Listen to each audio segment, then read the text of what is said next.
When people imagine the fall of Rome, their minds conjure images of barbarians shattering the gates, legions vanishing, and emperors being poisoned in their palaces. Yet empires collapse not just from external pressures but from internal machinations. They decay from within, and one of the most corrosive forces has always been money. Rome did not just fall due to invasions and depravity. It collapsed because its money failed.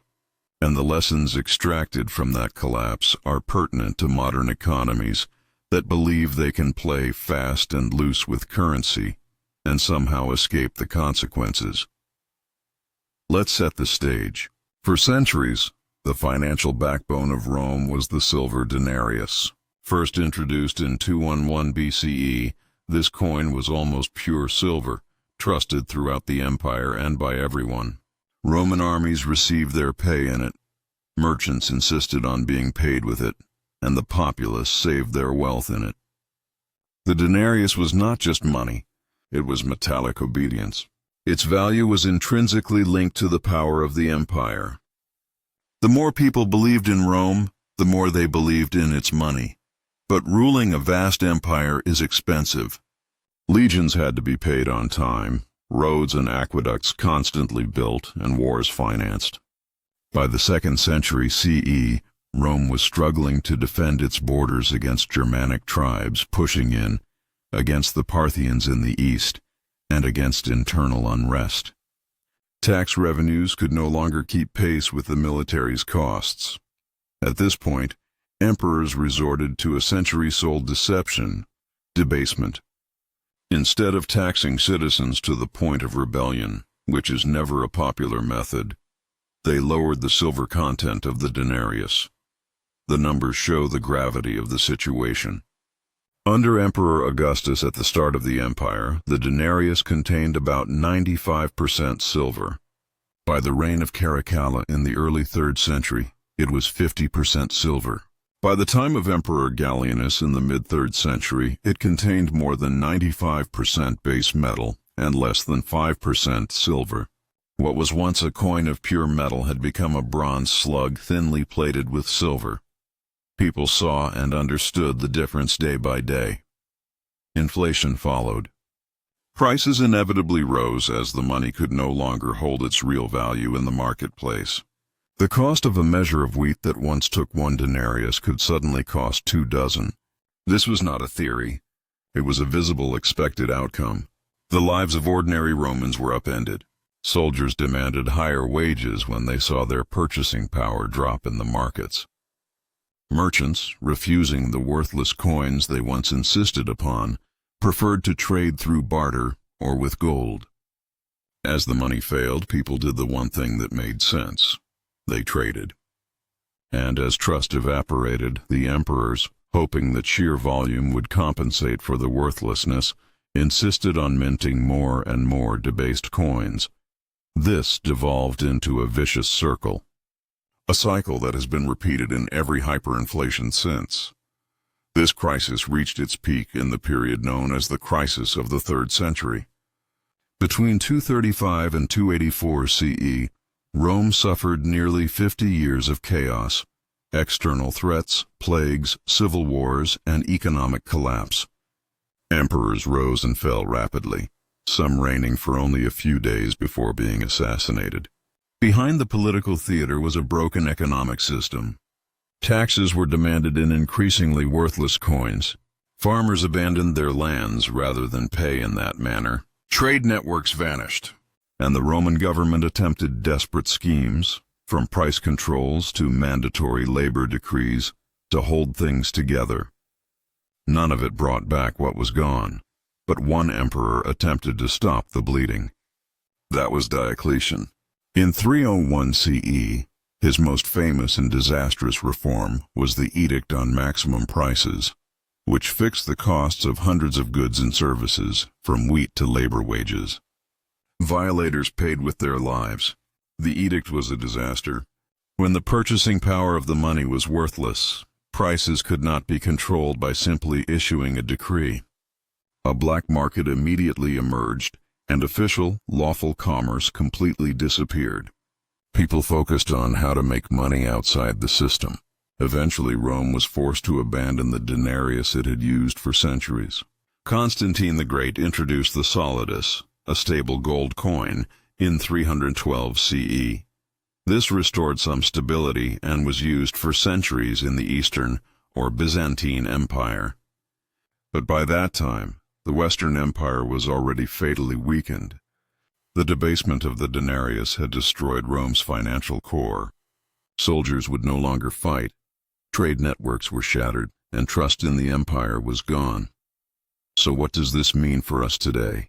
History is repetitive.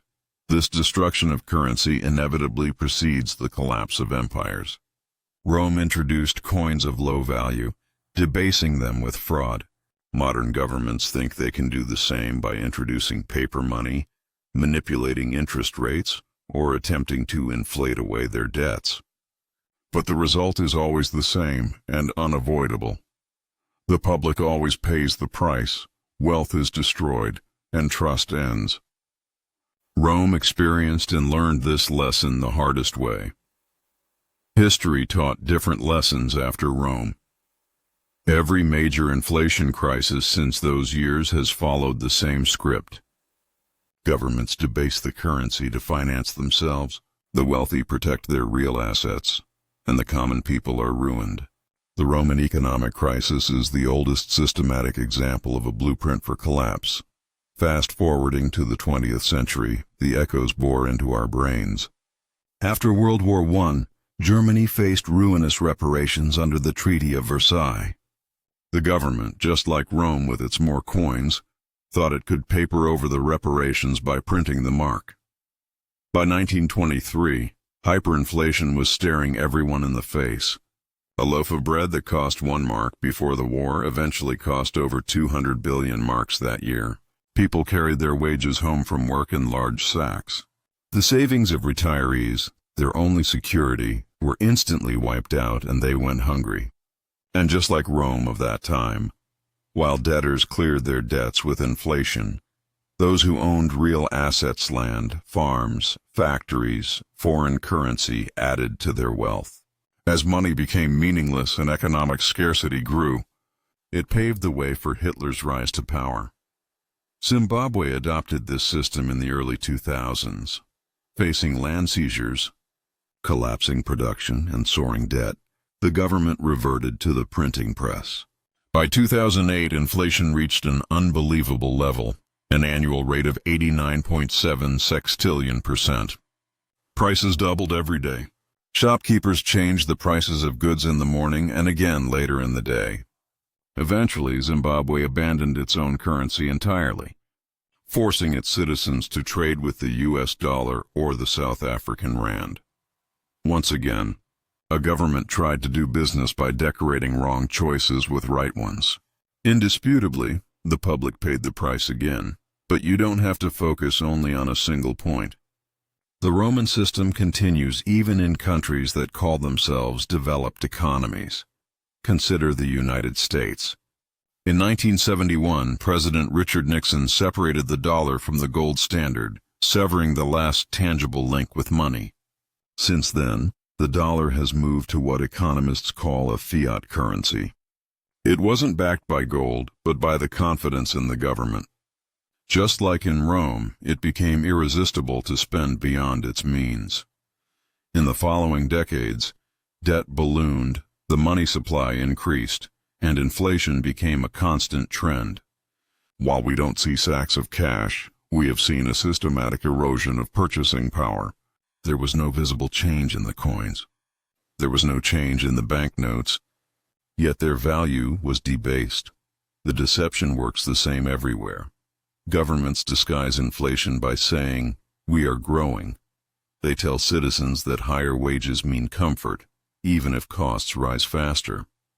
They also present debt as an investment somehow. Just like the Roman emperors, they say the essence of things hasn't changed, while silently stealing value from every coin, every paper bill, every paycheck. What makes this time dangerous is the global scale. The fall of Rome was the collapse of one empire. Weimar had a national hyperinflation, Zimbabwe's was localized. But today, the world revolves around global fiat currencies, astronomical debts, and central banks ready to print trillions at the first sign of a crisis. It seems the next crisis will spread worldwide. If history is to repeat itself, the ones who will suffer again will not be the asset-holding elites, but the billions of people who rely on wages, pensions, and savings in bank accounts tied to increasingly failing currencies. Inferences so. What should you, as a public, take away from Rome's economic crisis? First, understand that inflation is not an unconscious event.